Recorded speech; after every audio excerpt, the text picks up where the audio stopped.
Howdy, partner. All right. So, as most of you already know, and for those who don't know, I like taking deep dives on seemingly random subjects. And today we're going to be talking about the cult Heaven's Gate. We're going to take a deep dive and discover what happened together.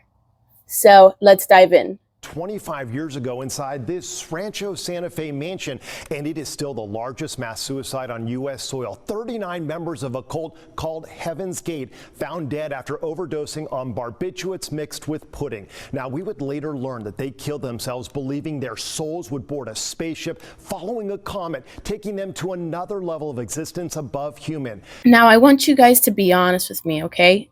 Just look at me square in the eye and don't lie to me, okay? Whoever's watching, tell me the cult leader, Marshall Applewhite, doesn't have the face of someone who'd tell a group of people to eat pudding mixed with barbiturates to commit suicide in order to join aliens, picking them up on a spaceship. That is the vibe that this guy is giving. That is his energy. Now, why would anyone in the world believe this guy, this wacko? Okay, that's what we're going to dive into today. We're going to take it back and learn about this Marshall Applewhite guy, his background. Who were the cult followers and what was the main message of this cult? We're going to dive into this very gruesome story of a wacko who convinced people to take their precious lives. But maybe there's something that we can take away from this. Maybe by understanding this story, we can learn how to avoid people like this and not fall for these things because our lives are precious. Now, I don't recommend that anyone subscribes to any cult, especially if it comes along with a dangerous message. And oftentimes it does. I know that I'd never do it. But to each their own, as long as you're not harming anyone or yourself, your life is precious. You are precious. Now, there's also a part of me, I'll be honest, that's fascinated by cults and cult leaders. Now, do I support it? Absolutely not. Most cults are horrific. The majority have done awful things to people. Now, I am interested in knowing the story, right? Rather than just not knowing about it. I want to know what happened. Hence why we're taking this deep dive, if you want to come along with me. Okay, so we're going to start from the beginning. Who is this cult leader, Marshall Applewhite? Marshall Applewhite is, interestingly enough, the son of a Presbyterian minister, or was, and a former soldier who delved into biblical prophecy in the early 1970s after being dismissed from his teaching position at the University of St. Thomas due to an alleged relationship with a male student. At that point, around that time, he encountered Bonnie Nettles, all right, in about March of 1972. Bonnie was a married nurse, okay, and crossed paths with this Marshall under unclear circumstances. Now, Applewhite claimed they met in a hospital while he was visiting a sick friend, though conflicting accounts suggest it might have been in a psychiatric or nursery setting. Now, Applewhite believed he had a deep connection with Nettles, even perceiving their meeting as a reunion from a past life. Now, Nettles convinced Applewhite that their encounter had been foretold by extraterrestrials, aliens. From what I can tell so far, Bonnie and Marshall's love story seems to have been written in the stars, right? Because they're both subscribed to the similar wacky ideas. But was it written in the stars? Or is it just two crazy people coming together and validating these ideas? Yeah, it could be, huh? Yeah, these people just didn't have someone around. I mean, who's gonna get with this guy? Can you picture a logical person dating either one of those? No, they're gonna get fed up. So people like Marshall and Bonnie are going to attract. It's just, it's going to happen. Now, these relationships are not healthy, right? They're not healthy. These people clearly needed help from the beginning. They needed help. And it's very sad because we can already see where this is going. They're not going to check each other. They're going to continue validating the nonsense, unfortunately. Bonnie leaves her husband and gets with Applewhite. So moving on, Applewhite and Nettles explored the life of St. Francis, and I may butcher these names, by the way, St. Francis of Assisi, and studied various works, including those by Helena Blavatsky, Richard Bach, Robert A. Heinlein, I'm sorry if I'm mispronouncing this, but yeah, and Arthur Clarke, as they believed they were chosen to fulfill biblical prophecies and possessed superior intellects. They wrote a pamphlet hinting at the book of Revelation. They occasionally visited spiritual groups, referring to themselves as the two or the UFO 2. Okay? They anticipated being killed, resurrected, and transported onto a spaceship in an event called the Demonstration. However, their ideas were met with disapproval by other religious groups. In May of 1974, the two gained their first follower, Sharon Morgan. It would be a Sharon, huh? It would be a Sharon. I'm kidding to those who are Sharons. We love you. We love you, Sharon, okay? But you know what? It does kind of remind me of like the Karen kind of name, but it's someone who'd be more fooled. Karens are more aggressive. Sharons are more not as aggressive, Okay. We love you, Sharons. We also love you, Karens. I am totally joking. Or am I? Okay. So Sharon Morgan left her children behind to join them. However, a month later, Sharon decided to return to her family. Nettles and Applewhite faced legal trouble when they were arrested and charged with credit card fraud for using Morgan's card. Poor lady, poor Sharon, the very poor Sharon. All right, even though she had given them permission. Oh no, Sharon, no, baby.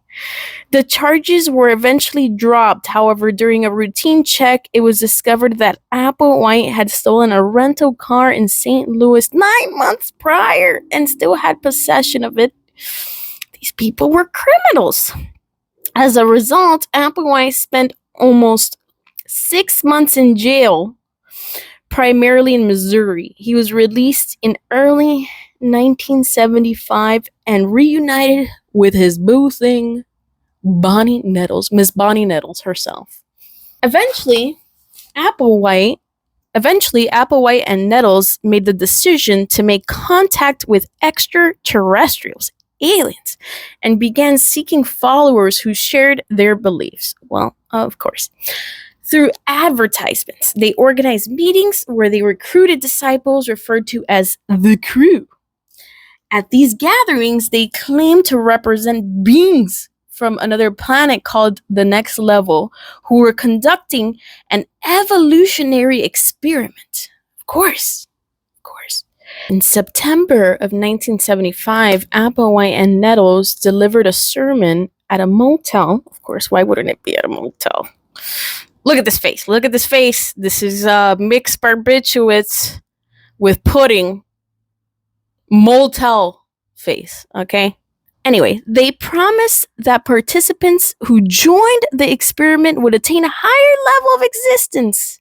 Applewhite and Nettles revealed their shared belief that they were the two witnesses mentioned in the biblical story of the end times. Applewhite and Nettles presented themselves as charismatic leaders with a significant spiritual message. Listen, I hate to say it, but it is true. Charisma is awful. It's scary, right? Because it's a power that evil people can possess, and those who are charismatic have that power of persuasion, and they can, if someone's evil enough, they can use it against others. That's just very sad, right? And that's why we have to be aware of the fact that there are psychos walking around the street who are charismatic. You can't believe everything you hear, right? You cannot. You have to think. You have to use your brain. You have to think logically about things, right? Fact check as much as possible. Question, please. Please. Question, right? Learn how to source information, okay? And to those conspiracy theorists that say, well, what if the information that we're sourcing and academics are all misinformation? It's all a lie. Well, then don't believe anything at all. Just don't believe anything at all, right? Because you don't know anyway, right? That's your premise. Applewhite and Nettles had organized the group to go underground. Leading nearly 100 members across the country, they lived in tents, used sleeping bags, and resorted to begging on the streets to avoid detection by authorities and the media. This allowed them to focus on their doctrine. Now, Applewhite believed he was directly related to Jesus, of course, meaning he was an evolutionary kingdom level above human. His writings, which combined aspects of millennialism, Gnosticism, and science fiction, suggest he believed himself to be Jesus, the successor, and the present representative of Christ on earth. Now, both of these wackos taught early on that bodily vehicles, their bodies, were inhabited by the same alien spirit which belonged to Jesus. Likewise was presented as God the Father. So I can see how this appeals to people, right? You're grabbing a religion that most Americans identify with growing up.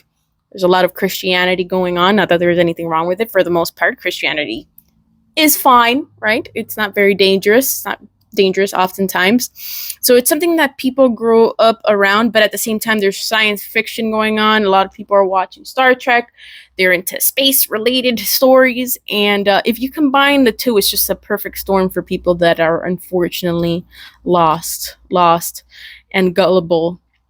So I can see how this worked out. I see how this worked out for these wackos. Not that I have anything against Star Trek. I'm actually a Trekkie myself. The Next Generation specifically, Star Trek The Next Generation is fire. But this was something going on at the time, right? All of these shows related to space and such were happening. So these were things just flowing around the mind, the subconscious of individuals at the time. Now, in 1983, Bonnie Nettles falls ill with cancer, melanoma. And she undergoes surgery to remove one of her eyes. But unfortunately, the cancer continued to progress. Over time, it spread to her liver, leading to her passing away in June of 1985. Now, her death appeared to contradict the teachings of the group.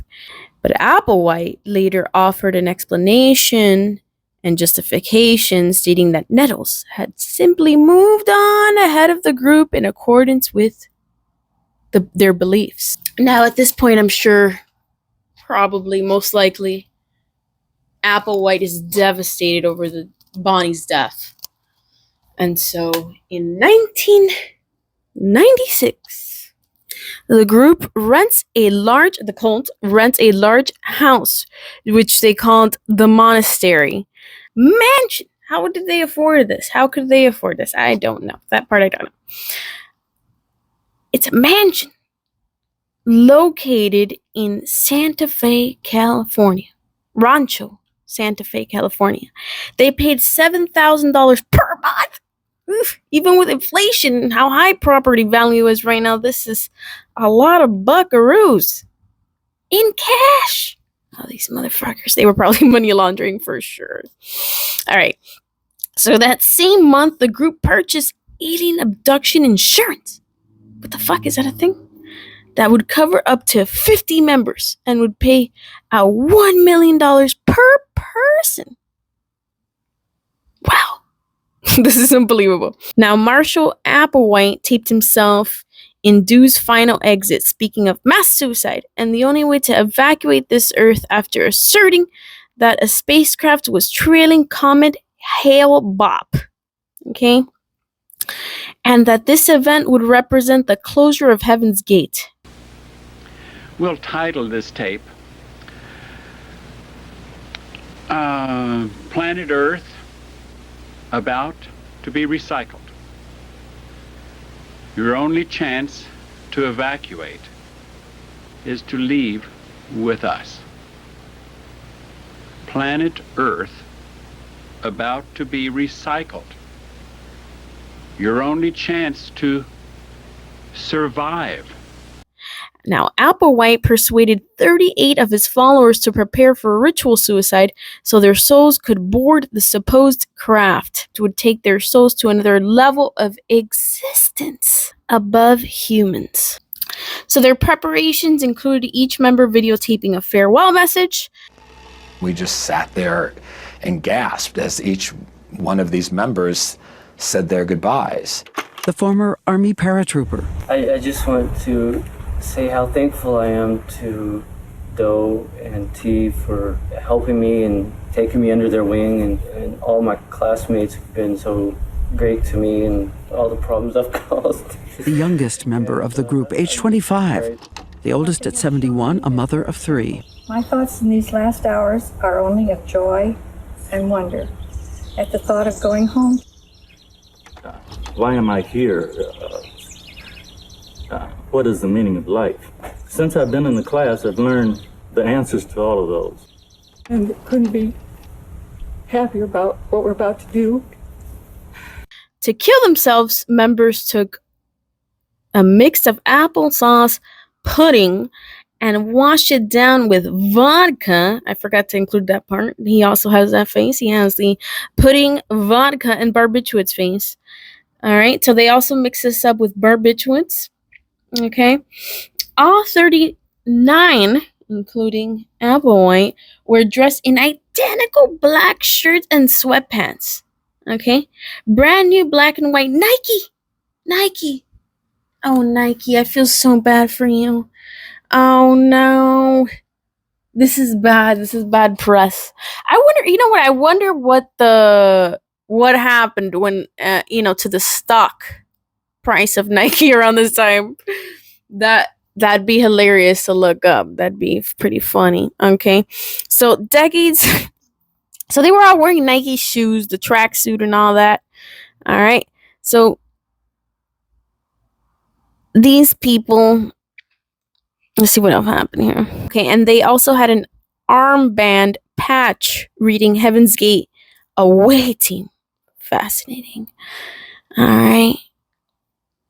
Each member carried a $5 bill and 3 quarters in their pockets. All right. I don't understand what's going on there. But according to former members, this was standard for members leaving the home for jobs and a humorous way to tell us that they had left the planet permanently. The $5 bill was for covering the cost. At least they had some humor, I guess, right? The covering the cost of laws, and the quarters were for calling home from payphones. Okay? Although another former member, known as Sawyer, stated that it was a reference to a Mark Twain story which said $5.75 was the cost to ride the tail of a comet to heaven. Now, one thing I forgot to talk about, which is very fascinating, is that this cult also had a website which they used to recruit members, although it wasn't very successful. But they were way ahead of their time, right? Where they were this was 1997. Companies weren't really using the internet to promote, but it seems Heaven's Gate was ahead of its time somehow. And so they use this website, which is still up, and it's left in the same state it was, almost like mummified, from 1997, since 1997. Let's take a look at it.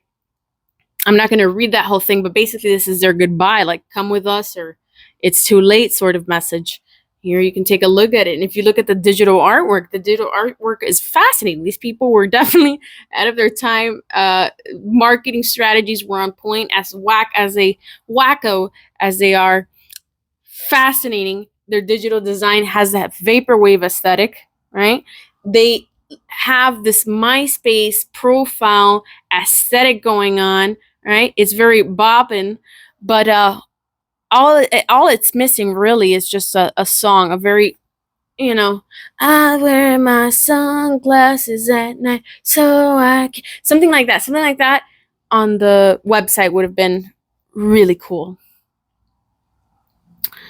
But all in all, this is a very, very, very wacky situation. 39 people lost their lives, all because of a wacky idea. And, it's just something that is a part of history now. Unfortunately, it's a part of history. It's just something that happened that's very gruesome and unfortunate. Now it's just all part of our collective consciousness. Now, thank you for taking this deep dive with me. I really appreciate it. It's been fun for me. I hope it's been fun for you. What do you think about cults? Please let me know. I'm very interested and fascinated in knowing what you think about this whole story and what you think about cults. Please make sure to like, subscribe, and comment below. And if you prefer not to, that's fine too. It doesn't matter. You know what? You are the you are the maker of your destiny. Okay? You make those choices. That's your choice. It's your life. Okay? But I think my I have a lot to offer here, okay? If you want to hear more, then I think you should definitely subscribe to my cult.